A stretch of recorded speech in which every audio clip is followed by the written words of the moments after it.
Rapid action battalion RAB সরকারের অত্যন্ত চৌকস কিন্তু নানাভাবে বিতর্কিত এই বাহিনী বিলুপ্তির দাবি জানানো হয়েছিল কয়েক মাস আগেও, কিন্তু বিলুপ্তি নয় বরং এই বাহিনীর সক্ষমতা বাড়াতে এবার আরও বৃহত্তর পরিকল্পনা সাজানো হয়েছে। বাহিনীর অভিযান সক্ষমতা বাড়াতে ১৬৩টি গাড়ি কেনা হচ্ছে। এর মধ্যে আছে ৩টি জিপ, ১০০ টহল পিকআপ ও ৭টি শীতাতাপ নিয়ন্ত্রিত মাইক্রোবাস।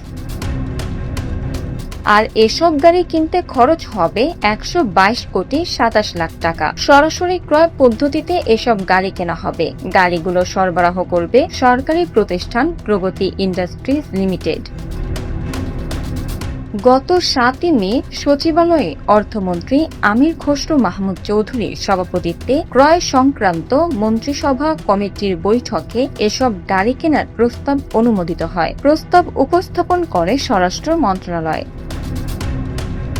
স্বরাষ্ট্র মন্ত্রণালয় সূত্রে জানা গেছে, প্রতিটি জিপ হবে ২৫০০ সিসির। একটির বাজার মূল্য হতে পারে ১.৫ কোটি টাকার মতো। আর পেট্রোল জিপের বর্তমান বাজার মূল্য ৬৪ লাখ টাকা এবং মাইক্রোবাসের বাজার মূল্য ৪৮ লাখ টাকা। যদিও গত ৫ই এপ্রিল অর্থ মন্ত্রণালয়ের অর্থ বিভাগ পরিপত্র জারি করে সব ধরনের যানবাহন কেনা বন্ধ রেখেছে, তবুও র্যাবের ক্ষেত্রে নতুন করে এই সিদ্ধান্ত নেওয়া হলো। র্যাব ফোর্সেসের আভিযানিক সক্ষমতা বৃদ্ধি প্রথম সংশোধিত শীর্ষক প্রকল্পের আওতায় চলতি ২০২৫-২৬ অর্থ বছরে ১৬৩টি গাড়ি কেনার খরচ বহন করা হবে বলে জানা গেছে।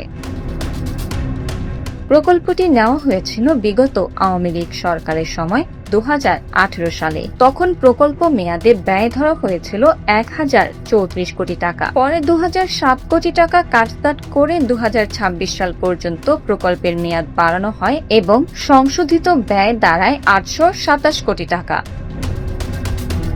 প্রকল্পটির আওতায় মোট ১,৫৭০টি বিভিন্ন ধরনের যানবাহন এবং ১৩১টি সরঞ্জাম কেনার লক্ষ্যমাত্রা রয়েছে। ইতিমধ্যে ৮০৯টি যানবাহন ও ১০১টি সরঞ্জাম কেনাও হয়েছে। Bangla affairs news desk.